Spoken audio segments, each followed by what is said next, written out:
pessoal, tudo bem com vocês? Eu sou o professor Celso Ramos, nós vamos para mais uma aula de biologia do Fica em Casa Aprendendo.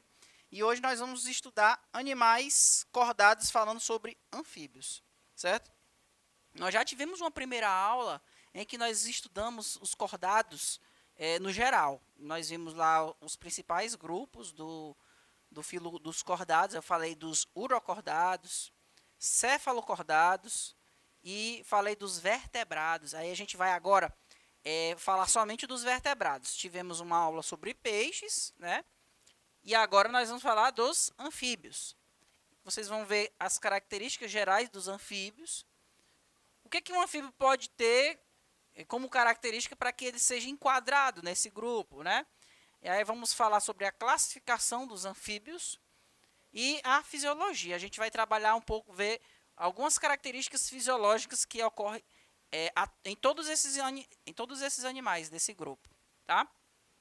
Bem, os anfíbios eles são uma classe de vertebrados. Vertebrados são animais que possuem crânio e coluna vertebral, ok? E esse é o primeiro grupo de vertebrados a ocupar o ambiente terrestre. Segundo a teoria evolutiva, os primeiros animais a terem essa exploração do ambiente terrestre foi esse grupo aqui, que são os anfíbios. Inclusive, a palavra anfíbio, anfi, significa dois. E bios, vida, duas vidas. São animais que têm duas vidas, né? Uma que ele vai viver no ambiente terrestre e outra no ambiente aquático. Parte da sua vida no ambiente aquático e uma parte no ambiente terrestre. Quando ele chega no ambiente terrestre é quando ele já está na fase adulta. Esses animais possuem uma pele fina. Inclusive, essa pele fina ajuda esses animais a ter a respiração cutânea. Respiração cutânea é a respiração através da pele. Aí você pergunta, professor, mas anfíbio não respira não? Ele não tem os pulmões que ficam enchendo de ar? Com certeza. Só que a respiração desses animais parte através da pele e parte através do pulmão, tá? Só que a maioria da oxigenação sanguínea acontece por meio da pele. Eles possuem ovos sem casca. Então, isso aqui, embora eles sejam animais terrestres na fase adulta, a maioria, eles ainda precisam da água, tanto para a reprodução e também para viver. Ele vive no ambiente úmido, é terrestre úmido, tá? Então você não vai encontrar anfíbios em ambientes secos, porque eles precisam da água para a sobrevivência, tá? E essa pele fina, ela precisa também estar constantemente sendo umedecida, porque se não tiver essa umidade, a pele não vai promover a respiração cutânea, né? O oxigênio ele não vai penetrar na pele do animal. Ainda falando sobre as características dos anfíbios, a gente pode citar que eles são conhecidos como animais tetrápodes. O que são animais tetrápodes? São todos aqueles que possuem 4 membros. Tetra vem de 4, tá? E essa terminação poda quer dizer patas, pés. Então, 4 membros. São adaptados ao salto, principalmente os sapos, as rãs, as pererecas, né?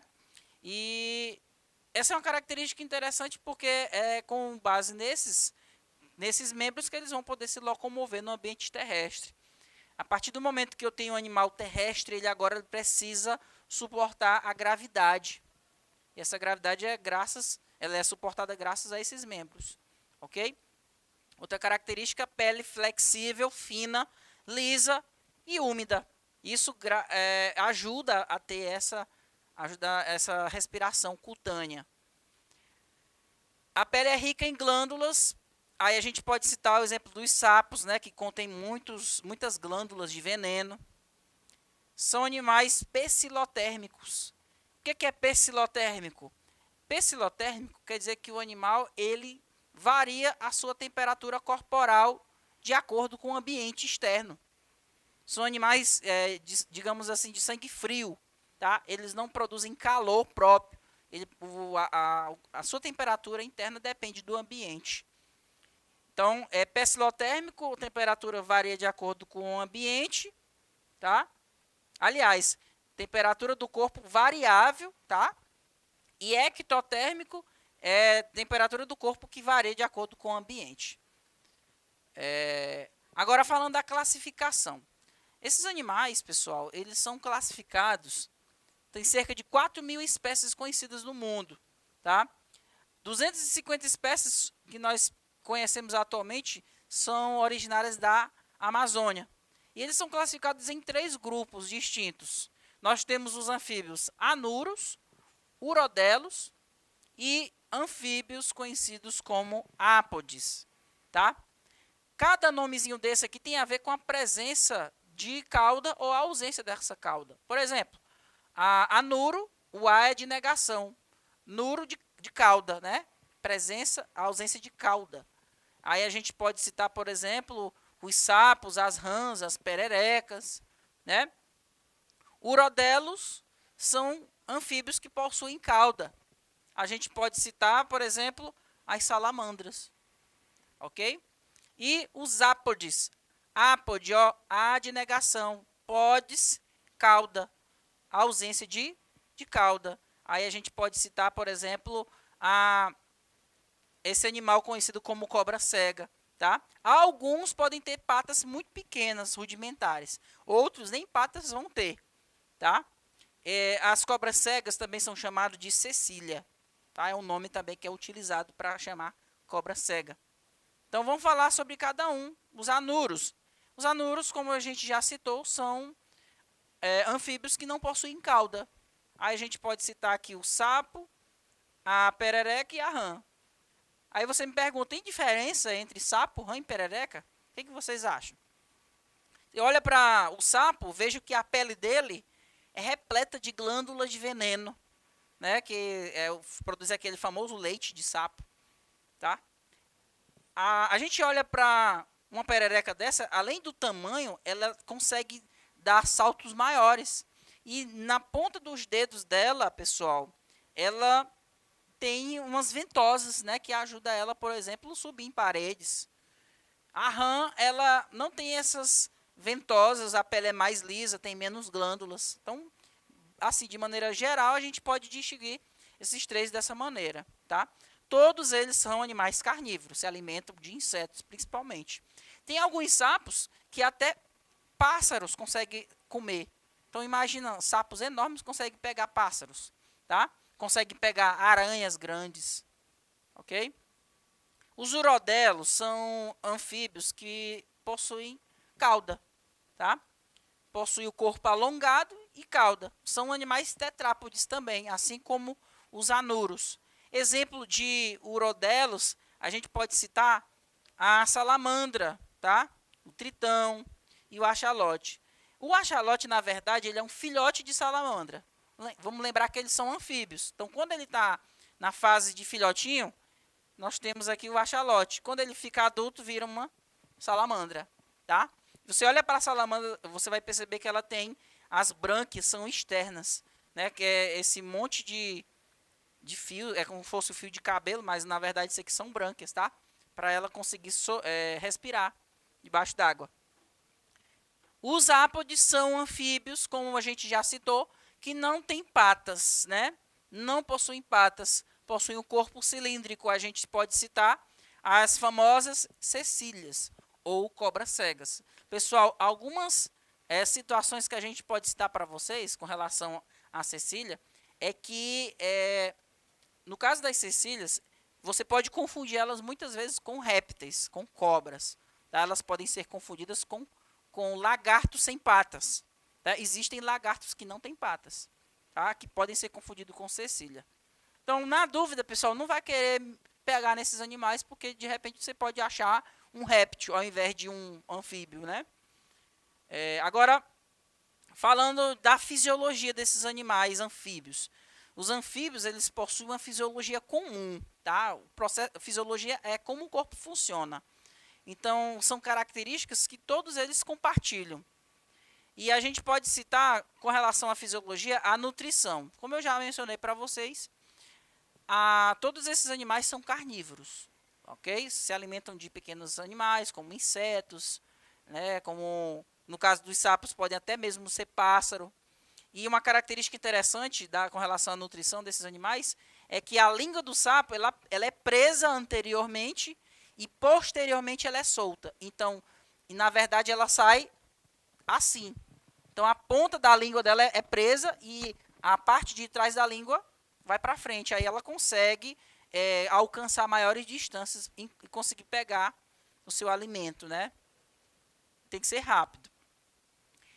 Agora, com relação à digestão, também a gente pode citar que o sistema digestório dos anfíbios é um sistema digestório completo. Ou seja, você tem um tubo digestivo completo. Ele tem a tendência de ter de fazer com que o alimento permaneça mais tempo circulando nesse tubo para que o máximo de nutrientes possa ser absorvido. E essa tendência ela vai se prolongar não apenas nos anfíbios, mas ao longo de todos os animais que são vertebrados, tá? Então, nós vamos ter um tubo completo começando com a boca, só que esses animais, ao invés de ter ânus, eles vão possuir um órgão chamado cloaca. O que é a cloaca? Cloaca é um órgão que funciona tanto para promover o término da digestão, ou seja, liberação de fezes, como também para a reprodução. Tá? A reprodução vai acontecer também por meio da cloaca, porque ali você vai conter, vai ser liberado os gametas por meio da cloaca também. O animal ele defeca, ele vai urinar e ele vai também se reproduzir através do órgão da cloaca. Nós vamos perceber cloaca presente em anfíbios, em répteis, tá? E também em aves, beleza? Então, é um tubo digestório completo. Agora, com relação à respiração, eu mencionei para vocês no início da aula que são animais que possuem uma respiração principalmente cutânea, né? Eles possuem brânquias quando filhotes, tá? E quando estão adultos, eles vão respirar utilizando os pulmões e a pele. Então, a respiração cutânea, tá? Esses animais, eles não têm um músculo chamado diafragma. Então, eles precisam literalmente ficar engolindo o ar para poder encher os pulmões.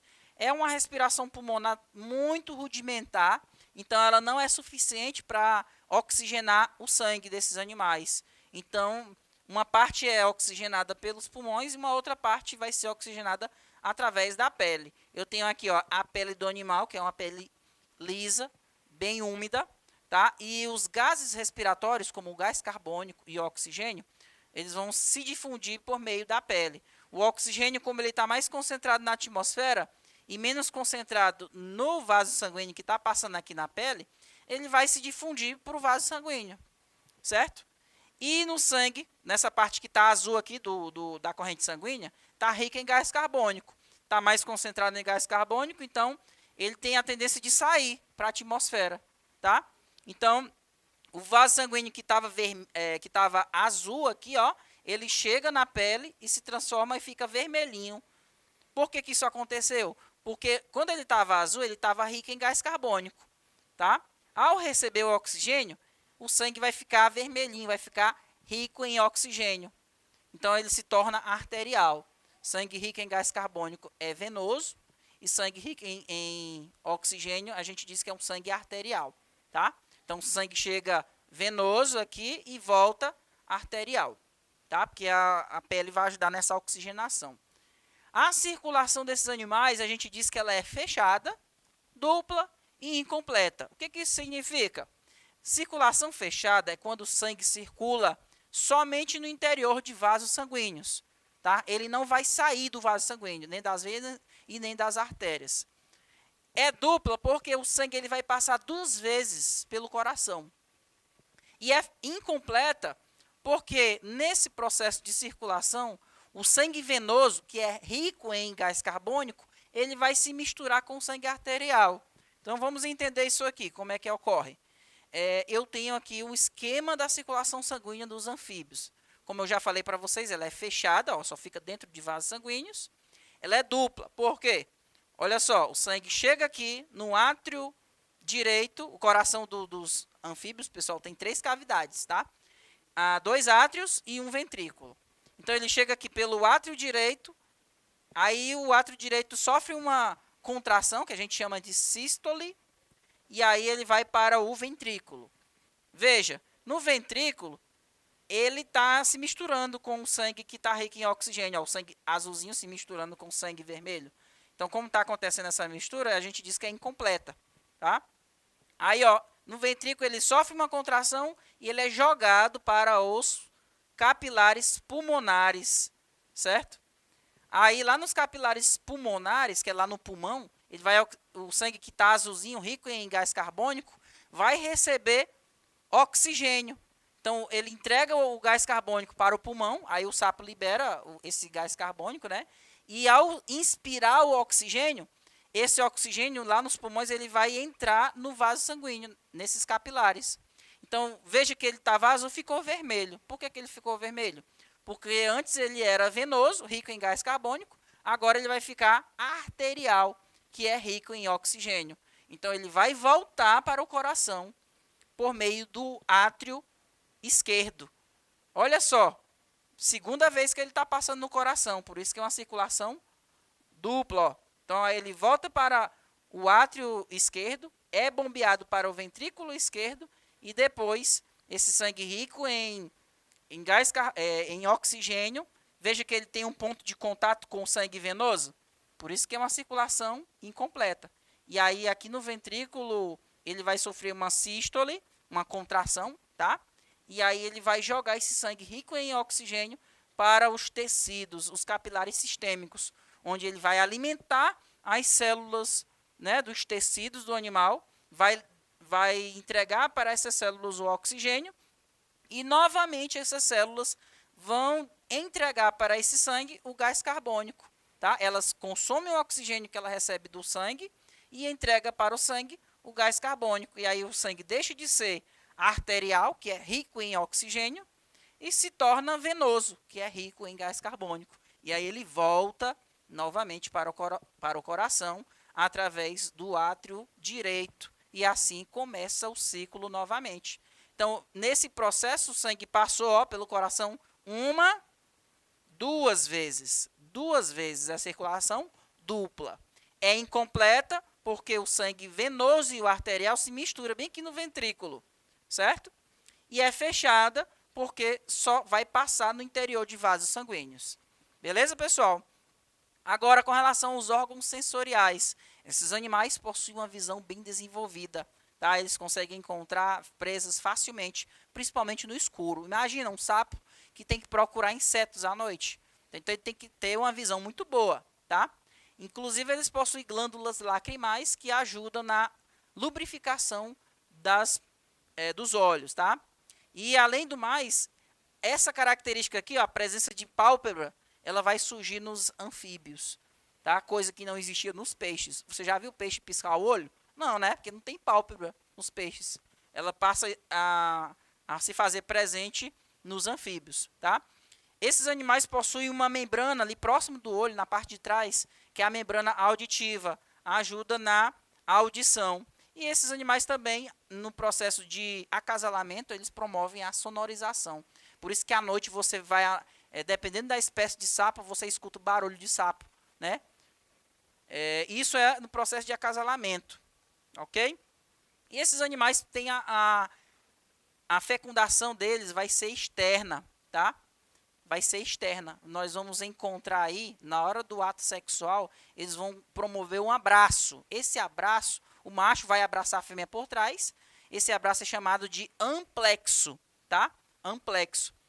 E o amplexo já é o ato final, mas geralmente eles fazem barulho para atrair fêmea, né? Os machos fazem barulho para atrair as fêmeas, e durante o ato sexual eles promovem esse abraço. E aí o macho, pessoal, ele, ó, só mostrando aqui, ele vai estimular a fêmea por meio desse abraço, ela vai liberar os seus óvulos e o macho vai liberar os seus espermatozoides, que vão fecundar esses ovos, vão se tornar em girino, que é justamente essa larvinha aqui, ó, que durante a fase larval eles são aquáticos, tá? E nesse caso aqui, esses girinos eles vão passar pela metamorfose. Na fase adulta, nós vamos encontrar uma coisa que a gente chama de dimorfismo sexual, diferenças entre o macho e a fêmea. Então, o macho, geralmente, eles coacham para atrair as fêmeas, e as fêmeas elas são mais silenciosas. Então, eu trouxe algumas curiosidades a respeito dos anfíbios. Eu espero que vocês tenham entendido, pessoal. Eu aguardo vocês na próxima aula. Tchau, tchau.